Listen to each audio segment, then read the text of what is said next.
What is up, everybody? Welcome back to another NBA Rundown, brought to you courtesy of Run Pure Sports and Run Pure Bets. I got another full house with me. Excited to talk some NBA. Hoop, how have you found the playoffs so far? What are your main takeaways, and what are you looking forward to watching this weekend? Yeah, I mean, it's been obviously entertaining. I mean, I don't think there's any other playoff in sports that's more exciting than the NBA playoffs. Takeaways from, last night, I guess, to kind of recap, 76ers advance. And I think everyone kind of thought that would happen even without Embiid.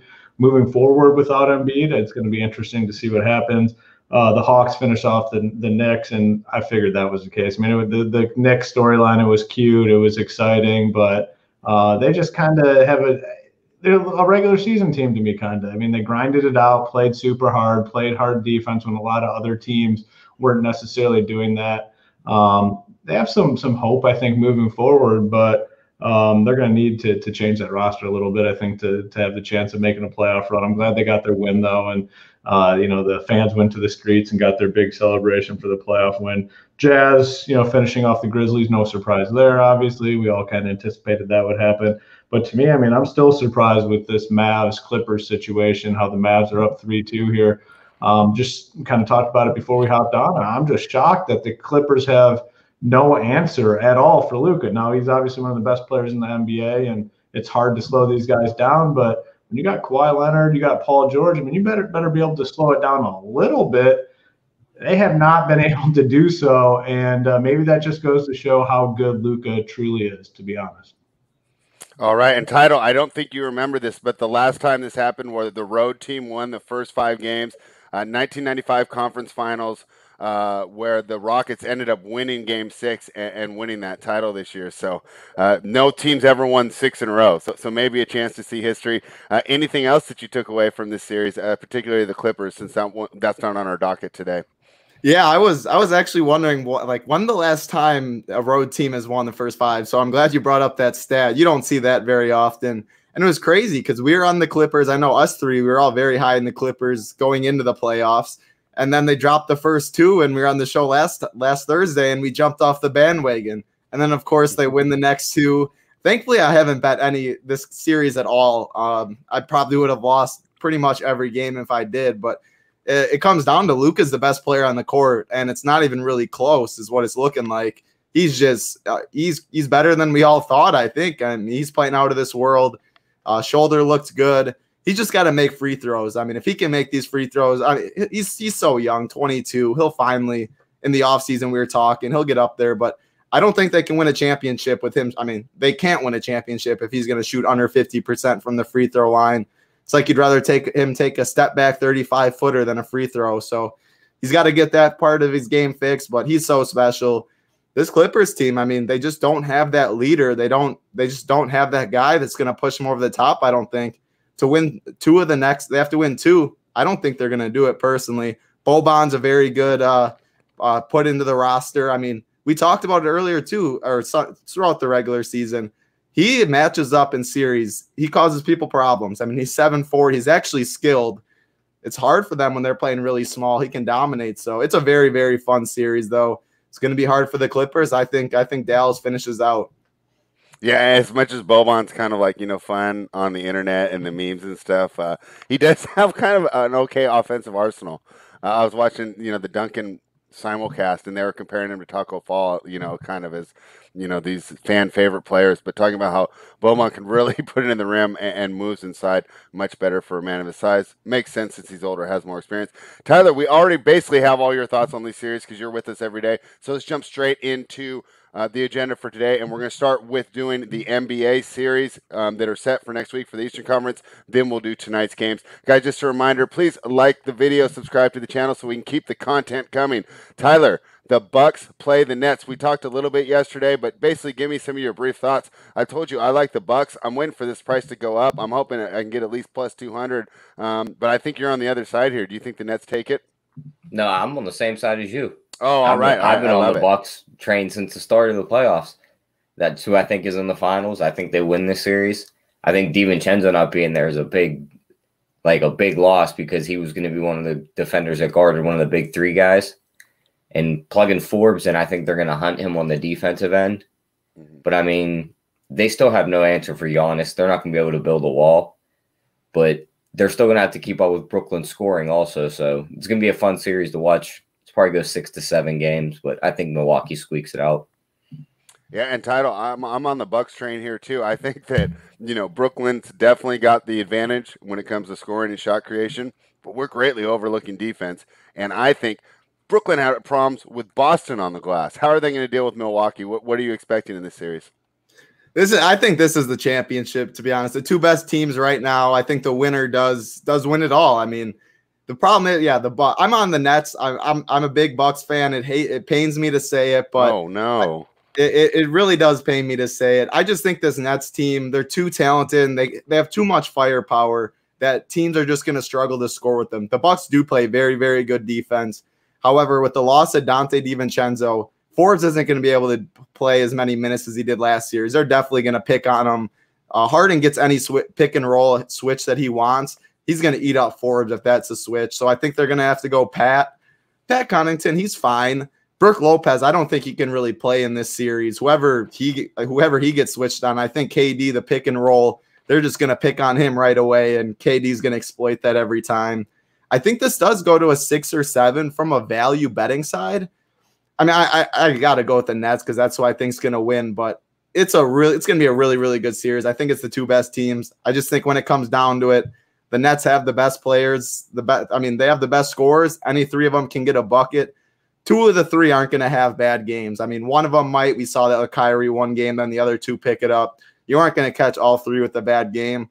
I think Kevin Durant's the best player, the best scorer when it comes down to it. And I hate to say it, but it's time I have to jump off my Bucks. I'm still going to be cheering for him. I really hope my prediction is wrong. Spread and Tyler, I hope you guys are definitely right because, I mean, when's the last time the Bucks have really been championship contenders? I know they've been 1 seeds, but no one's really believed in them. This is by far the best team they've had with Drew, PJ Tucker. PJ Tucker is going to have to play a huge role in this series. He's going to have to play 30 minutes. I hope Coach Bud does because they're going to need his defense. I mean, they'll score, like you said, but I think when it comes down to it, the Nets have too much firepower. Probably in 6 or 7. I definitely see it going late, but I hope I'm wrong. I hope you guys are right, Spread. All right, Hoop. Well, Title thinks that standing next to Kevin Durant's suddenly going to turn James Harden into a clutch playoff performance. What do you think? Are you bumping the Biggie Smalls here? Are you riding Brooklyn Nets? I'm on the Nets, but I mean, Title. I mean, your Bucks. I mean, you start breaking down the key players for your Bucks, and you go from Giannis to Drew to PJ Tucker. They're going to need him to play. They're going to need him a lot. In this you guys series. might be in some big. You're going to be in some big time trouble if you're relying on PJ Tucker. I'm just on the Nets. I just think it's too much. The Bucks. I mean, yes, I think they could play good defense, but there's no way they don't get sucked into the up and down, fast paced game here, which obviously hurts their defense overall. I mean, I think the best chance they have if they can somehow slow down this game a little bit, and not get in the back and forth with the Nets or in the series, I guess overall. But I'm on the Nets. I just think it's too much. I mean, you're going to have to, it's always 2 or 3 of those guys that's going to have big games and beyond between Harden, Kyrie, and Durant. I just think it's too much firepower for the Bucks to hang with here. So I'm gonna be on the Nets too in this series. Yeah, and obviously I'm concerned, right? And we talked about it when we were breaking down some of the Nets regular season games this year, how they performed better against teams that had a winning record than against teams that didn't. So definitely when it was time to raise their level of performance for the higher teams, they were able to keep up. Should be a concern. I still do like Milwaukee's ability to hit the glass here, and I almost feel like it's going to be reminiscent of, if you remember, Denver and Los Angeles last year, where Denver could do everything right except for grab those rebounds, and they could never get the stops. And if you sometimes those punishment on the offensive glass, 2 points isn't always 2 points, right? Those can really, when you play good 24 seconds of defense and then you get the putback land. We'll see how it turns out. And hey, if my Bucks ticket dies here, so be it. It wouldn't be the most wild shock to have 3 future Hall of Famers take down these young Bucks. But let's talk about the Atlanta Hawks. They'll be taking on the Sixers. And Tyler, we were kind of debating in the DMs last night about the status of Joel Embiid. I thought I thought he was done for sure. I saw the warm-up video yesterday. He looked a lot better than I thought Anthony Davis did, but he wasn't healthy. He's screwing around doing those one-legged Dirk Nowitzki shots and stuff. Definitely not 100%, but I think he's going to try and give it a go. And it might not be as bad as he thinks. I know on the Sixers subreddit, they all seem to think that he's fine. What are you thinking about this series, Tyler? And what do you think of the status of Joel Embiid? I think he plays, but I don't think he's going to be very effective, and I don't think he plays long. I think it's going to be one of them injuries where he goes in, he plays for like 20 minutes, then you get the notification that he's in the locker room and he won't return. He's like 280 pounds. Even if he just slightly tore that meniscus, running around on it, he's just going to tear it more. Like, it's not going to regenerate while he's trying to play. Mm-hmm. And he's not playing a little team like Washington now. Like, Clint Capella's not going to let him just bully his way around. Mm-hmm.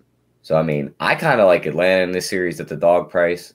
Seeing them at +4 in game 1-2 when he could be doubtful for that game, I really like him there too. Mm-hmm. I think DeAndre Hunter's going to play a big role in this series. But I really like Atlanta here. I think they punch their ticket to the Eastern Conference Finals.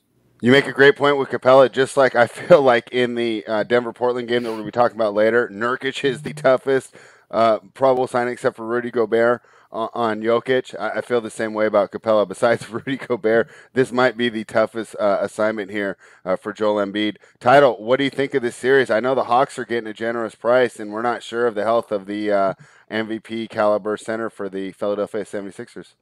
Yeah, with so many unknowns with Embiid, I lean the dog too, like Tyler does. I mean, they have the scoring. Capella's one of the best defenders. Trae Young in that pick and roll, those two have been working really well together. The concern is I assume they're going to try and put size on Trae. I don't know if they would go Simmons, if they'd go Thibault. They're going to make Trae's life tough, I know, but Bogdanović can score. Hunter's been playing really good basketball. They play defense. Capella's very good down low. If they don't have Embiid, I'm not sure they can get by the Hawks. And at dog money with so many unknowns, that's definitely my lean too. But this series should be really good. If Embiid, obviously, if he plays 30 minutes every game, and I mean, I was with you. I didn't think he was going to come back for an extended period of time, but he was warming up and looked better, like you said, than I thought too. But it's different, real life, real game, cutting and stuff like that. So I don't think he's going to play too much. I don't think if he does, he'll be too effective. Capella's a tough matchup. And I lean the dogs. I mean, Trae Young's playing really good basketball, even with the defense getting other people involved. This Hawks team's good. And Lou Williams off the bench. I mean, you need that guy to come off the bench and that can put up 20 any day. And Lou Williams is definitely that guy. So give me the dogs and the Hawks too, but it should be a fun series. Yeah, I mean, Lou Williams providing maybe more contributions than just looking bug-eyed at his team star there. Hoop, do you remember at the beginning of the year when you first started coming on, right? Lloyd Pierce was the coach. Bogdanović hadn't played. The Hawks looked like they were on another trip to the lottery, right? We're talking about, hey, maybe we'll get one of these really cool prospects on this team. Now there's a clear path to the Eastern Conference Finals here. I mean, how much things can change. What do you see in this series, and do you think that the Hawks are valued at this dog price? Yeah, I mean, very impressive turnaround, obviously, for the Hawks this season. And, in terms of this series, I mean, everything obviously depends on Embiid and his status. But right now you can get the Hawks, at a pretty nice price tag. So I'm going to go 3 for 3 with the boys here, and I'm on the Hawks. There's no way Embiid's going to be 100%. I mean, Tyler brings up a good point. A meniscus tear is one that it requires rest to heal. I mean, it's not going to get any better if you're out there playing, NBA basketball. So I think even if he does give it a go, I think there's just a very high likelihood that he's not able to complete this series or whatever game he does come back. So I'm going to be on the Hawks. And, if I feel like Embiid's going to be out or limited, I think the Hawks team defense is good enough. This is where Ben Simmons starts running into problems in the playoffs, where he faces a team that has a defensive mindset. They play solid team defense without the superstar in Joel Embiid. We've seen it every year in the playoffs. He turns into shit against good defensive teams. If Embiid's out or limited, that's going to put more emphasis and focus on a guy like Ben Simmons, and he just can't handle it in these sorts of playoff series. So I'm definitely on the Hawks here. Maybe we get some more news over the course of the next few days, because I don't think this game is until Saturday or Sunday. Maybe Sunday. I think it's going to be yeah. Sunday. So might get some more news along the way, but as it stands now, I think the Hawks. I'd definitely be in on the Hawks here.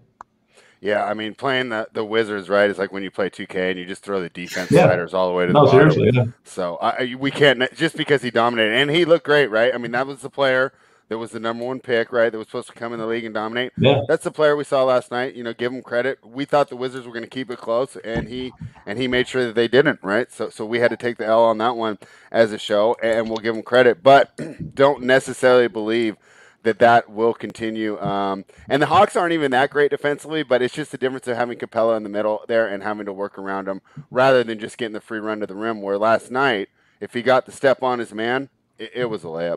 It was a layup or 3 men around him for the easy assist. So he's not going to have it that easy. Let's jump into tonight's games. Tyler, we will start with you. So kind of weird how they did it, I guess. I shouldn't be surprised since LA is the marquee team here. But Denver-Portland, right, which is, to me is just fascinating. The best game of the NBA season so far, right? So, I mean, we know they know how to put on a performance. And now they'll play again in Portland here. Very interesting. So we talked about Denver before in these short games. That +5 seems like a lot, right? But you look at the games that Denver's lost, and they've got blown out, right? They've won the close games, and they've lost the blowouts. That makes me a little worried that, hey, they're throwing this 5 up here. Maybe it's not as valuable as I think. What do you think of this game, Tyler? I mean, it's going to be tough for them to up that performance from last game. After that double OT. That was just the best game we got all year. Yeah. But, I mean, I got to take Portland here minus the 5. I mean, you got to think you get the best Lillard you've seen, even after that performance last game. He's vowed to come back to Denver for Game 7. He had fans chirping him. He said it in an interview. He wants to go back to Denver. I love his assist prop tonight on top of his points, because they're going to do anything they can to get the ball out of his hands. And he's went to double-digit assists 3 games in this series. But, I mean, another thing for this Denver team, too, is Michael Porter Jr. plays great at home. You look at his series numbers on the away games, he stinks. So, I mean, I don't think he shows up tonight. Denver's role players aren't going to play as good as they do at home. I think Portland forces Game 7 here. Tyler, I'm going to be on the live show tonight. I had targeted this as an ARB spot. Are you concerned that Portland runs away with it and never get to come back? I could see that happening. I could see Portland doing what Denver did last game and just punching them right in the mouth first quarter, going right up double digits, but never letting them come back into the game. All right. Well, you and I are going to talk then before I jump on with Keg tonight, because I want to make sure we have a good strategy for that. Title, what do you expect tonight in Portland, Rose Garden, Game 6? Yeah, this is going to be a really, really good game. I mean, this is probably the best series, this and the Clippers. I'm on Portland again, too. The big thing in this series is all about Nurkic and his foul trouble.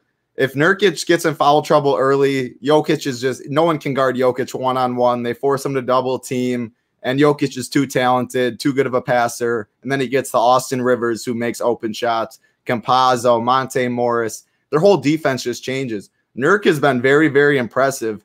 He just needs to learn, let up that dunk to Aaron Gordon, give him those 2 points, and stay on the court. Stuff like that. I'm really hoping he's the biggest question. I'm hoping Nurkic can stay out of foul trouble. And if so, I mean, we're not going to see CJ McCollum go 7 for 22 again, 2 for 8 from the 3-point line.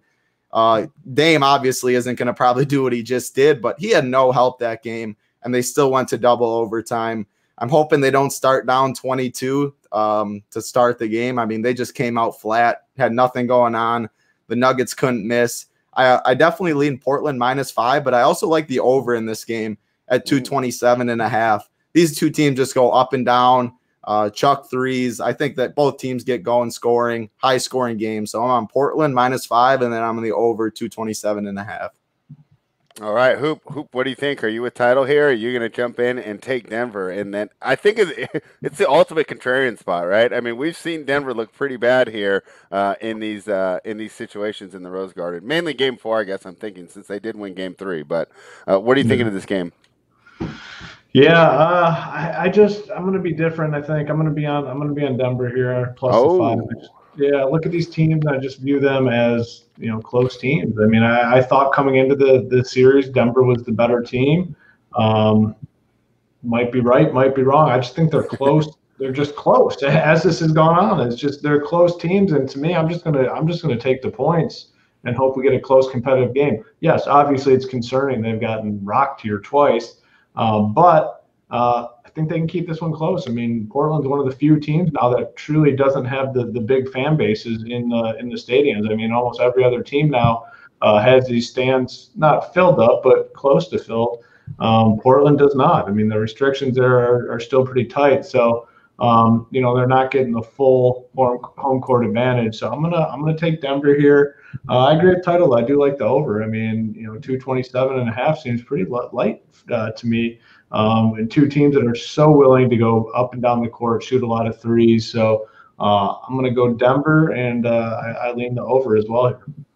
All right, I like it. And my favorite tweet about Game 5, someone tweeted, Dame painted the Sistine Chapel and his teammates power washed it away. Yeah. And that felt right. One other thing about Game 5, I'm not a full proponent for the, fouling when you're up 3 or whatever it is. Like, I don't think you always have to do that. Yeah. But in certain situations, I think it makes a ton of sense. Mm-hmm.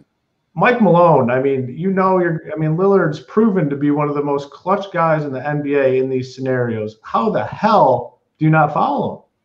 Yeah, I mean, for such a well-played game, there was a number of perplexing mistakes and just weird mistakes. Even Covington missing those dunks. Two of them. Carmelo went 2 for 9 that game. Yeah, there was so many. It was a weird game. That's why even going in tonight, I was really present. I didn't place a bet before I jumped on. I definitely want to talk to you guys.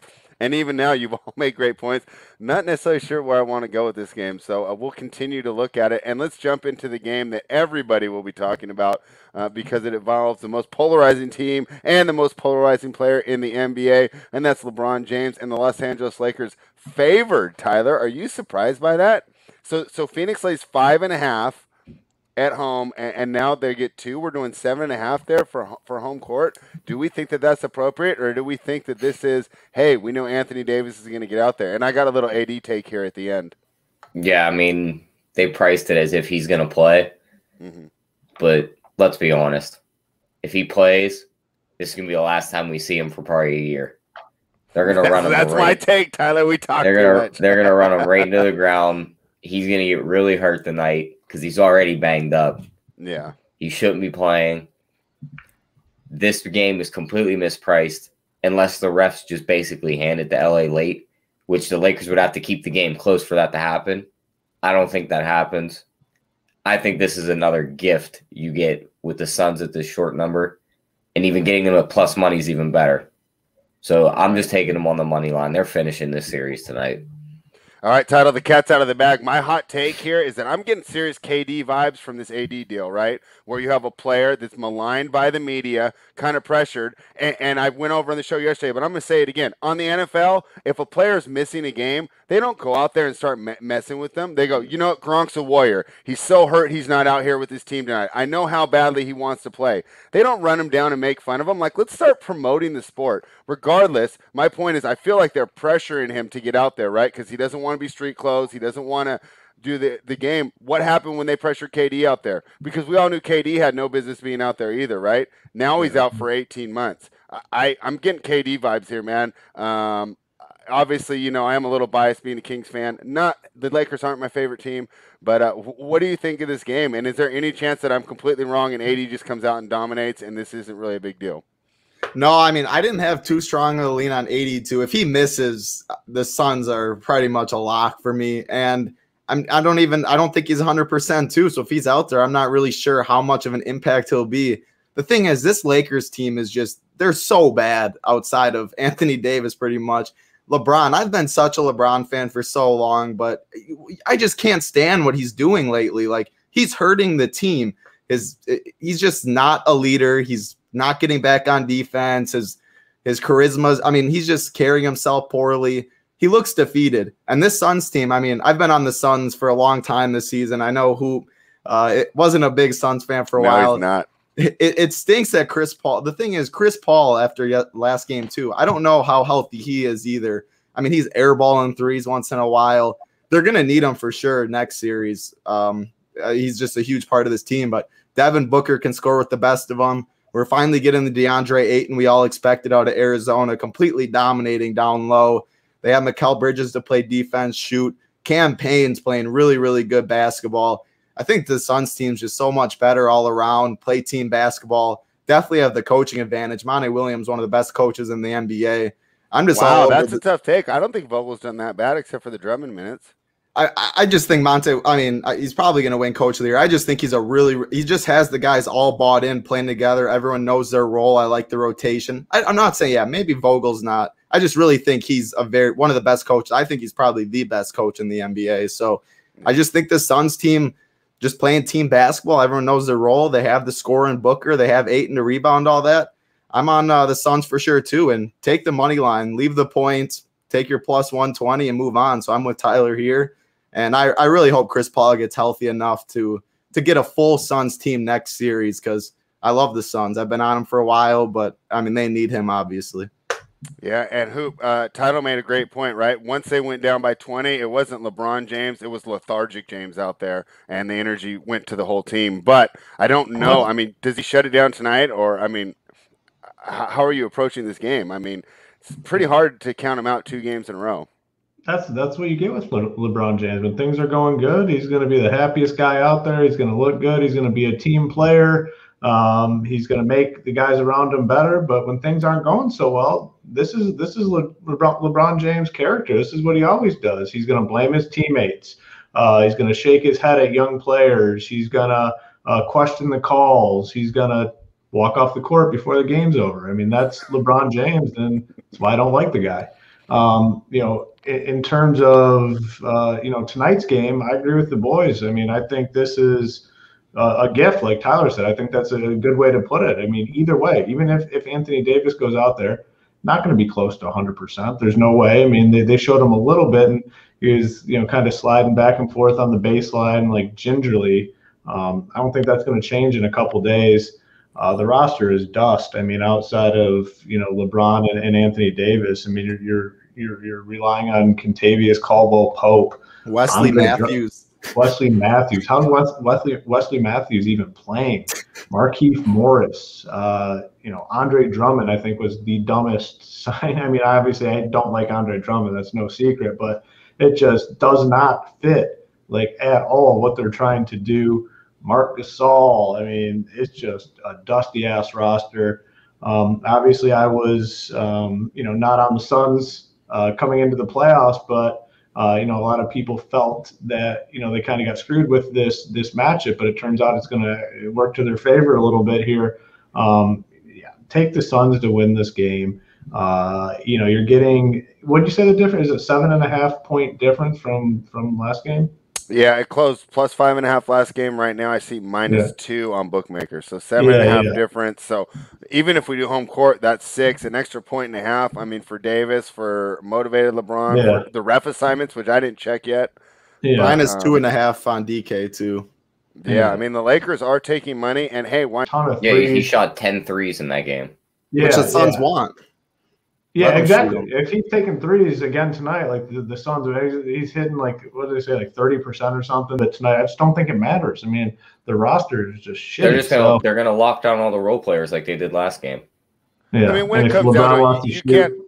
It's not a one-man game. I mean, even Jordan never won until he got Pippen, right? And look at Steph Curry, one of the best seasons of all time this year. But with no one around him, they didn't even make the playoffs. So no one man can just will them here.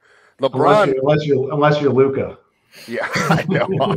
Okay, let me take that back, right? Unless you're 22 and moving into your prime, but for the Lakers to pull this off, even if he goes for 30, 10, and 10, someone else is going to need to step up. Be it a Schrader, a Morris, right? Maybe a Drummond finally, shuts me in Hoop's mouth and drops 28 and 10 or something. But someone's going to have to help him here. Even if he goes off, he can't do it single-handedly. So I really think here's a question. Why no Montrezl Harrell? Like why is he just like done? What happened there? He just got left out. Gasol. I mean, they want Gasol over him. I spent a lot of time like just searching through these subreddits just to find stuff. supposedly he had been on social media and he didn't even like tweet anything, but just all his likes were kind of anti-Vogel and anti-coaching. And Okay. supposedly it caused a little bit of rift because I Okay. saw them saying like, hey, you publicly question the coach, and that's why you get these garbage time minutes. Because were you guys watching at the end? I had the whole game on. I don't know why I'm a masochist. I watched the whole, even when they were down by 30. He came It in. looked to me like he was out there earning minutes, right? Yeah. That performance said to me, "Coach, let me play." So He I could think help there's them a something ton. going on. With There has He to could be. help them. Yeah. I mean, it's got to be better than what you're getting from Drummond and Gasol. I mean, if you want to win games, I mean, I don't know. It just it doesn't matter though to me. I think the Suns finish it up here tonight. Yeah, all right. And a lot of guys are not with us here. Antoine says this confirms it all. Josh Gillum is where did Josh say? He was definitely on the Kenny Graham thinks the Lakers win by 20 plus tonight. Antoine says this is entertainment. You really think the Suns are going to close it out just like that? I mean, This isn't the Lakers team of last year. I'll just say that. I mean, this is. I like to You espouse my could little get sports the entertainment LeBron theories. vintage performance to save the day, Yeah. but when I've been waiting for it. when he has It's in no play. help, it's not. It's certainly in can't play, do but anything. he doesn't look. I don't know if he has that in him though. I mean, it just doesn't You look want to like. know how many points the other 4 starting guys got in that game 2 days ago? Oh, man. 11. Portland starting for. They got 11. They need Schroeder. I mean, Schroeder's the Yeah. he really He had needs 0. Caldwell Pope had That's 0. awful. Drummond had 7, and Markieff Morris had 4. Antoine Murphy says THC's the guy that's going to help him create his own shot. They need shot creators. Yeah, he's a great guy from DFS. But if I'm a Suns backer, give me THT minutes because he can't defend. He's like, who is he reminding me of? That's the other thing the Suns are screwing these guys up on. You have Bridges and Crowder who can guard the perimeter. So guys like THT can't do anything. Yeah. Yeah. So. Anyways, it'll be a lot of fun tonight, and who knows, right? I mean, it's like I do like to jump in these sports entertainment theories, but remember, a Jordan series never went 7 games in the finals, right? You don't think that they would have liked a game 7 with Jordan in it? That never happened, right? I think they would. I mean, there's plenty of times, like last night, like you don't think the NBA wanted the New York series to keep going? You don't think they would have wanted at least, if New York was going to go out, at least go out in 7, right? Not just, I mean, completely crush your guys' hopes on Randall and the rest of the team. So I do buy into this sometimes, but we can only take it so far. So I don't think tonight's the night that happens. We will see, and we'll be back tomorrow. And hey, Antoine, Josh, Nelson, I mean, if you guys are right, we will give you your props. We've done it before, right? We took our L on the Wizards today, right? We were wrong about that. So we'll be back, and we will give you guys for your props tomorrow. But I don't think it's going to be that way. Quick reminder, like the video, subscribe to the channel, and we will give you the best bets. Hoop, can I start with you? What is your best bet for the day, side total or prop? No, thanks for letting me go first, so I can take the one that we all like. Definitely the Suns money line for sure. Right. I like the Suns money line. I'll take it. I'll lock it up. So these guys have to scramble a little bit, but I do like titles over in Denver, Portland as well. So maybe I stole another one from them. Who knows? Title, what are you going to go for today? Best bet, side total prop. Well, I was going to take that one because I think Tyler's on Portland -5. It's one. I'll have both of those bets, but I'll go with the over 227.5. I think it's up and down, shooting a lot of threes, and I think that number's too low. All right, Tyler, did you want to sneak a prop in here, or did you want to go for that Phoenix? I mean, the Portland bet? We'll get a little fancy here. Let's do it. I mean, Devin Booker double like you gave out yesterday. Yep, Devin Booker hasn't played that well in this series on the road. But a lot of that had to do with who he was being covered by. That's it being Anthony Davis. Right. Even if he plays, probably isn't guarding him tonight. I think he blows the lid off tonight and goes for 30 plus. They close it out on FanDuel. You can get him 30 plus points in Phoenix wins at plus 310. Actually, it's plus 390. All right. That's going to be my best bet. I think that's a good one. Why don't you tweet that one out, and I'll retweet it because I know people were quite appreciative of the last player double you gave out that allowed us to hit at plus money. Gosh, see, we don't have really many options here today. Unfortunately, I'm just going to have to double up and take Phoenix too here. I don't really want to get involved in this Denver-Portland game pregame, and that's why I'm so happy to be on the live show tonight. I do like the over with you guys as well here, but I really do like Phoenix tonight to get it done. I think it's just going to be really tough for this team, so we'll see how it goes. And as much as I like to run down the Lakers, let's hope that Anthony Davis, if he does play tonight, doesn't injure himself for the next 18 months, because I'm just worried that the poor kid's getting pressured out there by people who don't have his best interest in heart, namely like guys that are trying to be comedians like Charles Barkley and everything. So thank you guys everybody for hanging out today. Hoop, do you want to let us know what's going on at Run Pure Sports this weekend, and maybe give out a promo code if anyone who's not a member wants to join? Yeah, we got the promo code RPS Heater 25, gets you 25% off your first payment on a monthly package at Run Pure Sports. So if you want to do the DFS Bets combo pack, which is typically $100, you can try it out first month, $75. Get the DFS winners, the bets winners. We'll have our normal show schedule and content schedule this week, which includes MMA. Title will be on the MMA playbook this week, and they had a week off last week, but they're back at it this week. MLB, we'll have PGA Showdown content, and like I said, we'll have our normal shows Friday through Sunday. So come on and check us out. All right. And Title, is it true that you and Big T are running it back? We are indeed running it back. Yep. Are we going the same rules, or are we going to actually see some basketball here? What you mean? Basketball. 3 dribbles? That's the only way to play. I mean, I want to see you get to the hoop, Title. Oh, I got there in 3. I mean, that's the only that's the only way. I've grown up only playing that too, because then you can't waste a dribble. You can't just sit there for 20 seconds. If you're a coach out there, that's the only way I'll coach too. 3 dribbles, you won't waste them. I mean, you can't just dribble 30 times in a game and just waste your dribbles. So that's the only way that I've grown up playing. That's the only way that I'll ever play, because that's how you play basketball. You can't just dribble in place for 10 times or Big T back me down 18 dribbles and finally get under the rim. I want to see some Mark Jackson action. Yeah, you're not finding that here. It's the same rules. I want whatever rules makes Big T triple over his own feet again. That's what I want. Yeah, that was pretty good. That was the highlight of the game, Title. Definitely give you credit. I saw as soon as you walked out there, just the way you walk, I'm like, this kid's a hooper, and I love it. And when you coach this team, you got to give the Hoosiers rule. What they have hoop, it was like 5. You had to have 5 passes before you shot the ball. Old Hoosiers rule. All right, that one I might not. There's too much ISO ball nowadays. Well, I know it's so funny what the Rockets when they had Harden always had the least turnovers in the league, right? Their turnover to assist ratio was always the best in the NBA. Tyler, any chance I can get you to come hang out with me on Keg Live tonight? You gonna come hang out and help me bet this Portland-Denver game? Yeah, I'll be on there with you. All right. Well, we can't wait. So, guys, we will be back tonight. The Sports Keg will be on with me. We'll probably be previewing some NBA. Title, Hoop, if you guys are around and you want, just send Jay a message. We'll link you guys up, especially Title, with you can doing some MMA preview. And Title, you're also going to be doing an MMA preview on Saturday morning, right? Do you want to let everyone know what time that is? Yeah, we do it for pay-per-view, so not this week. It'll be next week pay-per-view. We'll do the show every pay-per-view. Joey Work, myself, DC breaks it down, but I have a playbook and core plays going through every fight, my plan for everything that will be up on the site. Been working on it throughout the week like always. I'm excited. So that'll be up on the site, and then next week on Saturday, we have a nice pay-per-view. 3 5-round fights. It'll be a lot of fun, so make sure to tune into that. All right, and I always enjoy the fun content you do, even if I'm not able to watch the fights that night. I usually like watching the show and at least have an idea what's going on. So thank you, everybody, for joining us. We'll be back next week. Tyler and I will be back tomorrow with AP. We'll be either taking a victory lap or taking an L, but one way or another, we'll be here with you. Thank you for watching. Like the video, subscribe to the